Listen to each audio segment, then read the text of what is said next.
Bismillahirrahmanirrahim. Assalamualaikum warahmatullahi wabarakatuh. Halo semuanya. Perkenalkan, saya Upit Fitriani dari Tasawuf Psikoterapi semester 3. Di sini saya akan coba memaparkan materi dari mata kuliah Psikologi Kepribadian tentang teori psikoanalisis oleh Erik Hamburger Erikson. Sebelum kita masuk ke materi utamanya, mari kita mengenal sedikit tentang sosok Erik Hamburger Erikson ini. Pria yang berkelahiran 15 Juni 1902 yang bernama Erik Hamburger Erikson merupakan seorang pakar psikologi, perkembangan, serta psikoanalisis yang berkebangsaan Jerman. Dikenal akan teorinya mengenai psikososial manusia. Ketika ia sedang mengajar seni di sebuah sekolah di Wina, yang ternyata sekolah tersebut mempraktekkan teori psikoanalisis di bawah pengawasan putri dari Sigmund Freud, yaitu Anna Freud.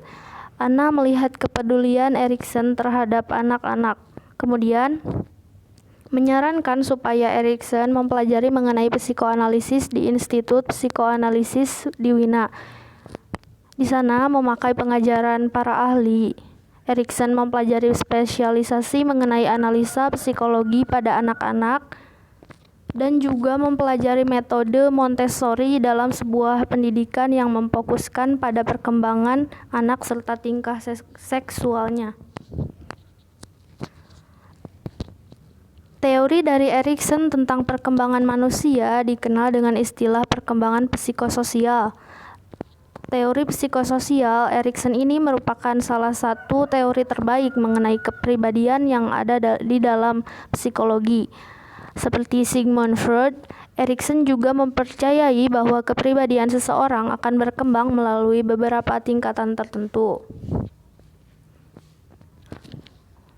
Salah satu elemen yang penting dari tingkatan psikososial Erikson adalah perkembangan mengenai persamaan ego. Suatu perasaan sadar yang kita kembangkan melalui proses interaksi sosial. Perkembangan ego akan selalu berubah berdasarkan pengalaman dan informasi baru yang didapat oleh seseorang sebagai hasil dari interaksinya dengan orang lain. Ego yang sempurna menurut Erikson adalah yang mengandung 3 aspek utama, yaitu yang pertama faktualitas, yaitu kumpulan fakta dan data yang dapat diverifikasi dengan metode kerja yang digunakan sebagai hasil dari interaksi dengan lingkungan. Yang kedua, universalitas atau berkaitan dengan kesadaran akan kenyataan atau sense of reality, menggabungkan hal yang praktis dan konkret dengan pandangan mengenai seluruh semesta. Yang terakhir, ketiga, yaitu aktualitas, yaitu suatu cara untuk memperkuat hubungan dengan orang lain agar mencapai tujuan bersama. Tahapan perkembangan psikososial. Teori psikososial Erikson berkaitan dengan prinsip-prinsip dari perkembangan secara psikologi dan sosial, dan merupakan bentuk pengembangan dari teori psikoseksual dari Sigmund Freud. 8 tahapan yang dibuat oleh Erikson, yaitu yang pertama, trust versus mistrust, percaya dan tidak percaya pada anak umur 0 sampai 18 bulan. Karena ketergantungannya, hal pertama yang akan dipelajari seseorang anak atau bayi dari lingkungannya adalah rasa percaya pada orang di sekitarnya, terutama pada ibu atau pengasuhnya yang selalu bersama setiap hari. Jika kebutuhan anak cukup dipenuhi oleh sang ibu atau pengasuh seperti makanan dan kasih sayang, maka anak akan merasakan keamanan dan kepercayaan. Akan tetapi, jika ibu atau pengasuh tidak dapat merespon kebutuhan si anak, maka anak bisa menjadi seorang yang selalu merasa tidak aman dan tidak bisa mempercayai orang lain, menjadi seorang yang selalu skeptis dan menghindari hubungan yang berdasarkan saling percaya sepanjang hidupnya. Yang kedua, yaitu otonomi versus malu dan ragu-ragu, atau autonomy versus shame and doubt dari anak umur 18 bulan sampai 3 tahun.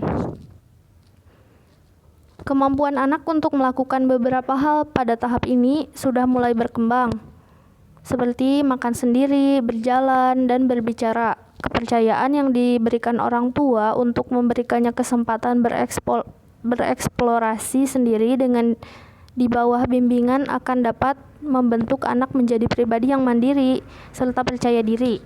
Sebaliknya, orang tua yang selalu membatasi dan bersikap keras kepada anak dapat membentuk sang anak berkembang menjadi pribadi yang pemalu dan tidak memiliki rasa percaya diri, dan juga kurang mandiri. Anak dapat menjadi lemah dan tidak kompeten sehingga selalu merasa malu dan ragu-ragu terhadap kemampuan sendiri. Yang ketiga, yaitu inisiatif dan rasa bersalah. Inisiatif versus rasa bersalah dari umur 3 sampai 6 tahun. Anak usia prasekolah sudah mulai mematangkan beberapa kemampuannya yang lain seperti motorik dan kemampuan berbahasa, mampu mengeksplorasi lingkungannya secara fisik maupun sosial, dan mengembangkan inisiatif untuk mulai bertindak. Apabila orang tua selalu memberikan hukuman atau dorongan inisiatif anak, akibatnya anak dapat selalu merasa bersalah terhadap dorongan alaminya untuk mengambil tindakan. Namun inisiatif yang berlebihan juga tidak dapat dibenarkan karena anak tidak akan mempedulikan bimbingan orang tua kepadanya. Sebaliknya, jika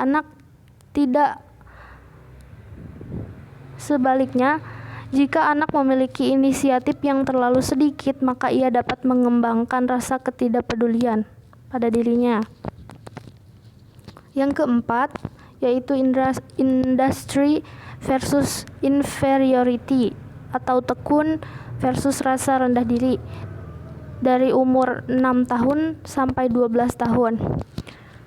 Anak yang sudah terlibat aktif dalam interaksi sosial akan mulai mengembangkan suatu perasaan bangga terhadap identitasnya.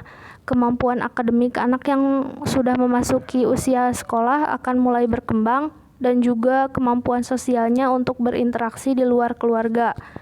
Dukungan dari orang tua dan gurunya akan membangun perasaan kompeten serta percaya diri, dan pencapaian sebelumnya akan memotivasi anak untuk mencapai pengalaman baru. Sebaliknya, kegagalan untuk memperoleh prestasi penting dan kurangnya dukungan dari guru dan orang tua dapat membuat anak menjadi rendah diri, merasa tidak kompeten, dan tidak produktif. Kemudian yang kelima, yaitu identity versus role confusion, atau identitas versus kebingungan peran pada anak umur 12 sampai 18 tahun. Pada tahap ini, seorang anak remaja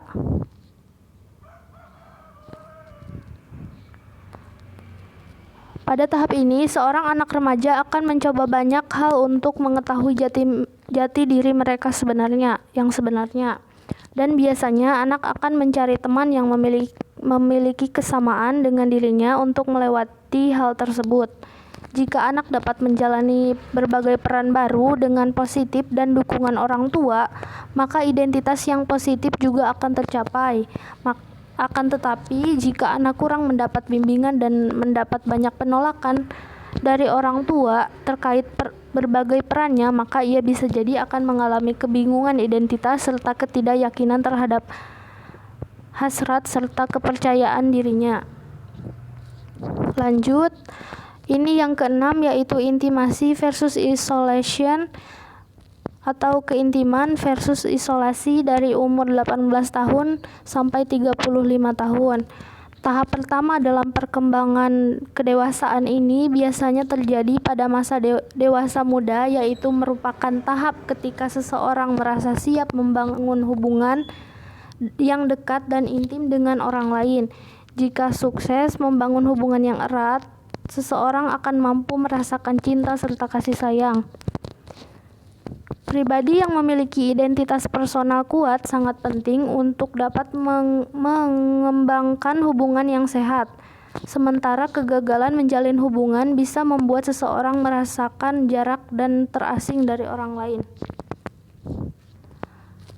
Yang selanjutnya, yang ketujuh, yaitu generativity versus stagnation atau bangkit versus stagnan di umur 35 sampai 64 tahun.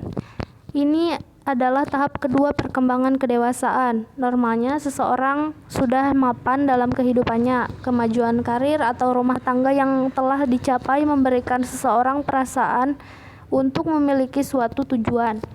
Namun jika seseorang merasa tidak nyaman dengan alur kehidupannya, maka biasanya akan muncul penyesalan akan apa yang telah dilakukan di masa lalu dan merasa hidupnya mengalami stagnasi atau terhenti. Yang terakhir, nomor 8, yaitu integrity versus desire. Integrity versus keputusan. Di umur 65 tahun ke atas, pada fase ini, seseorang akan mengalami penglihatan kembali atau flashback tentang alur kehidupannya yang telah dijalani. Juga berusaha untuk mengatasi berbagai permasalahan yang sebelumnya tidak terselesaikan. Jika berhasil melewati tahap ini, maka seseorang akan mendapatkan kebijaksanaan, namun jika gagal, mereka bisa menjadi orang yang putus asa. Baiklah, dari semua teori yang telah saya sampaikan, saya mengambil kesimpulan bahwa banyak orang tidak percaya manusia hanya didominasi oleh naluri seksual. Mereka seperti yang dinyatakan oleh teorinya Sigmund Freud. Erikson menangkap banyak masalah utama dalam kehidupan yang menjadi dasar pembentukan teori psikososialnya tersebut. Teori psikososial Erikson dianggap lebih realistis karena membawa aspek kehidupan seperti sosial dan budaya serta mencakup tahapan anak-anak hingga lanjut usia. Setiap teori tentu memiliki kelebihan dan kekurangannya sendiri. Namun, teori psikososial Erikson telah mendasari banyak metode pendidikan dan pengasuhan terhadap anak-anak usia dini. Para orang tua pun dapat mendasarkan pola pengasuhan mereka kepada teori ini jika menginginkan anak terbentuk dengan baik dan memiliki kepribadian serta karakter yang positif.